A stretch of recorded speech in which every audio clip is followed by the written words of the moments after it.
My name is Sandra Wanjiku Kanyoro, aka Sandra Wanjiku K, or Sandra K, the single mom coach, founder and director of the Ripple Effect program. Okay, I'm also a mom, a single mom of 3 kids, handsome young man, 21 years old, 19-year-old girl, and a 15-year-old. 15 years ago, yes, I had taken that journey. So my story begins when I was 23. I met this handsome man.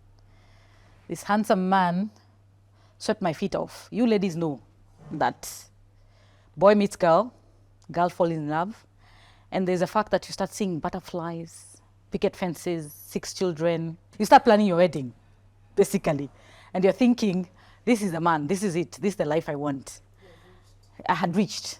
I wanted 6 kids, a picket fence house, and I wanted to be a housewife. I was very sure about that. But as you know, life doesn't go the way you've scripted it. And along the way, things didn't go as planned. So we went our separate ways. So I found myself alone with my children. And I was penniless, jobless, and with a broken heart. And so there began my journey. I was abandoned. And that is when my singlehood journey started. And I became a single mom. Not to say it is something bad, but it's also not a very good experience. Because apart from having a heartbreak, I had kids I had to take care of. Remember, I'm a young mother, I'm a young girl. I have to figure out how to fend for these children that I've been left with. I have to figure out how to do 1 or 2 things for myself. And so my support system was my mother, my friends, God, my kids. How was your mom there for you? My mom was there for me because she encouraged me. She made sure that I could wake up the next day. Remember, I kept crying half the time. Most of the time I was crying. I cried in the morning, I cried in the evening, I cried. My pillow could tell the story of my tears. Most of the time, I used to sing this song, "Goodbye, my lover, goodbye, my friend. You have been the one for me." And that song was on replay. And every time I sang it, I cried even more. I don't know why I loved it, but it was an epitome of what I was feeling. It was a representation of what I was feeling. And that was like everyday record for me. And I remember one Christmas when my son came home and he asked me, "Mom, how come we don't have Christmas?" And I asked him why. And he said, "Other kids have Christmas clothes. I don't have clothes. We don't have goodies. I don't have sweets."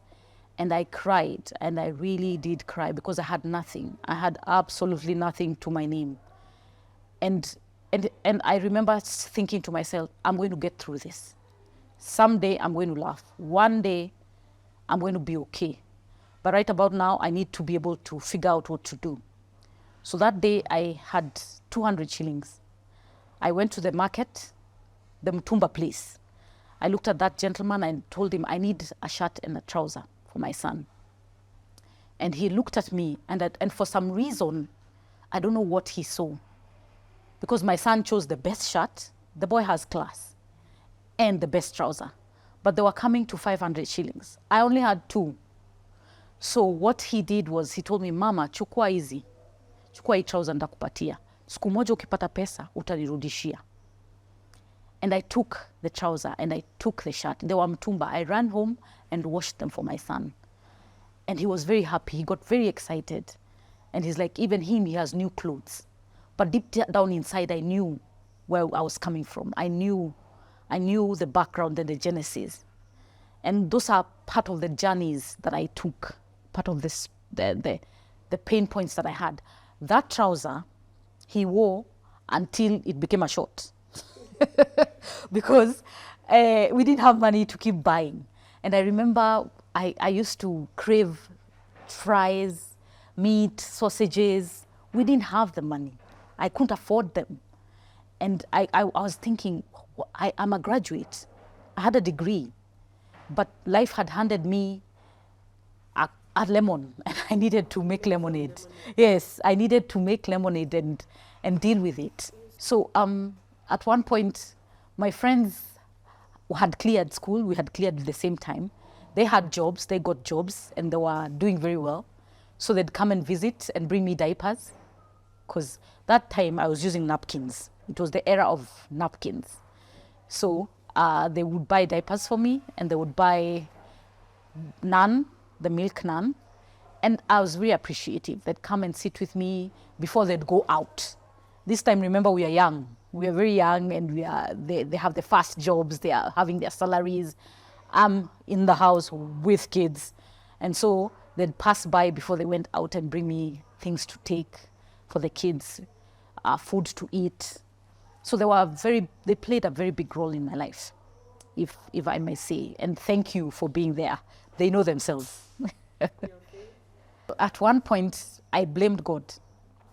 I blamed God, and most of the time we do. We do think, why would you let something like this happen to me? Why would you allow such pain? Because when you're left, or whatever reason that makes the two people separate, whatever it is, it leaves a mark on you. It makes you feel vulnerable. It makes you feel painful. It leaves a mark that cannot be described. If pain were to be put in a container, it would actually have substance. It would fill a container. So for me, I felt like God had let me down.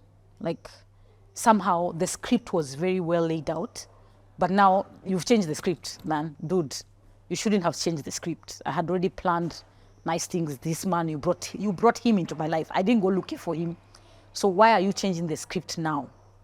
So for some reason, I was feeling like, you, God, you've let me down. You stay where you are. But then, who else was I going to rely on? Who else was going to support me? Who else was I going to run to? Yeah. So I still felt the need to have him as my anchor. So at one point I'm praying, at the other point I'm annoyed. I'm like, God, how could you let this happen? Then I'm like, God, I need you right now. Like, things are not making sense. So he was my anchor. At the same time, I was still angry at him. And it's very normal for that to happen. This anger was my driving force.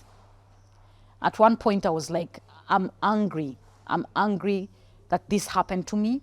I'm angry that I was left.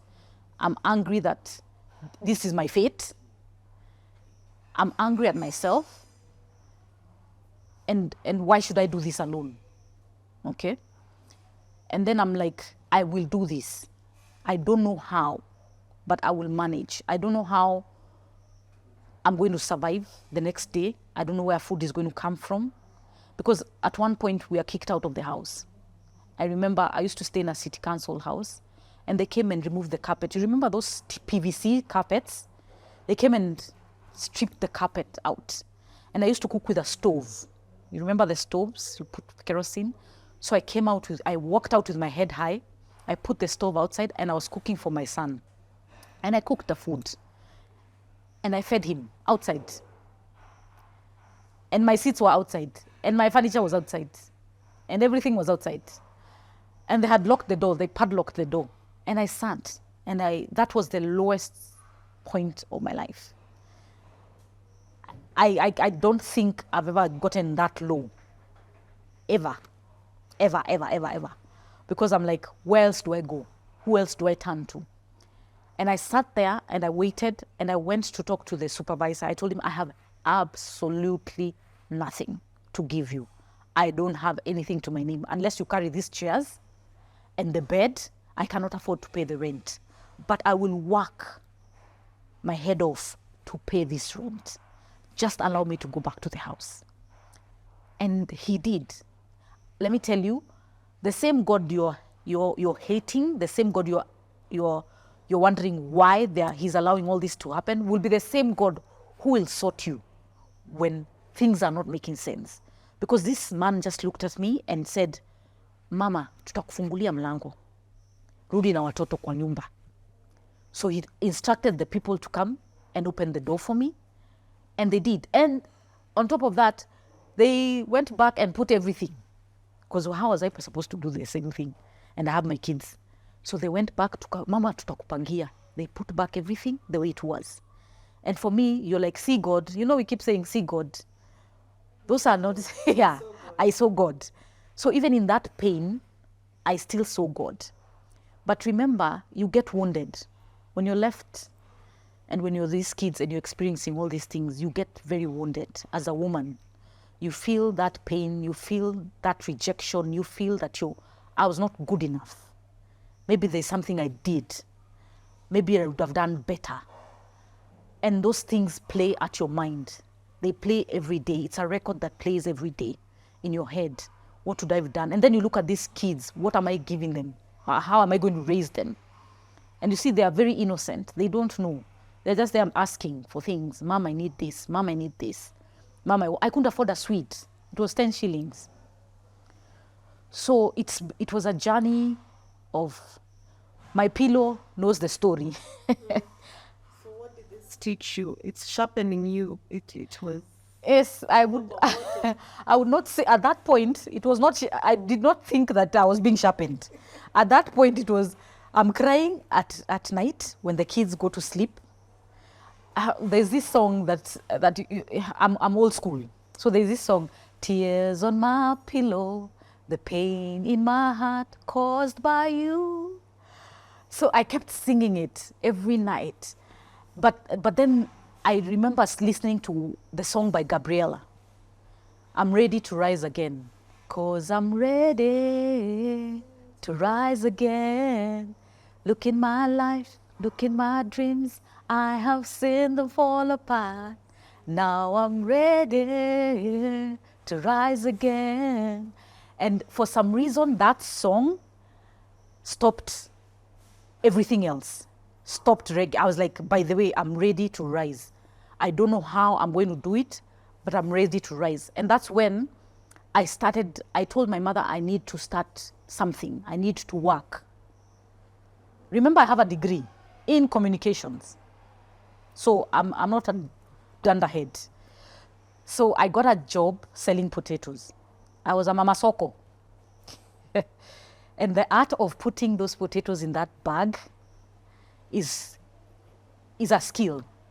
It is not, don't dismiss a potato woman, don't dismiss a market woman. Because as you sit in the marketplace and as you sit and you're waiting for people to buy your goods, it is not because you have a choice. It is because you need food. You can't eat your potatoes. You can't eat your wares. You need somebody to buy so that you have meat. You have sukuma wiki. You have kerosene. You have something to feed your kids in the evening. So that woman, as you sit there and you say, mimi sitaki hizo nyanya zako ni mbaya, they feel it. Because ukikosa kumnunulia, nani atamnunulia? So even as you go to the market, be cognizant of that woman you're buying from. Always know there's a story behind that woman. I was that woman sitting in that marketplace, breastfeeding, and for babies waiting for me at home to get that kerosene, to get that meat, to get anything I needed. I could have gotten from you buying my potatoes and me going home to get mafuta to cook, to get meat to eat with my kids, to get kerosene. So that is the backstory of where I am from. So I sold potatoes, and the market women used to laugh at me because I put one by one. And we used to put on this paper, and the way they do it, and you think it's very easy, but it's not. And I sold potatoes for some time, and I never dismiss any market woman. Even now, as I go to the market, they are my friends because I know what it means to sit there. I know what it means to be that woman. Okay? Then I got my first job, just like he said, power of support. The power of support. My friends got me a job, and my first job was a sales job. And I was earning 15,000 shillings. Tell you. 15,000 shillings. Hey, that was like 1,000,000 shillings for me. I could pay the rent.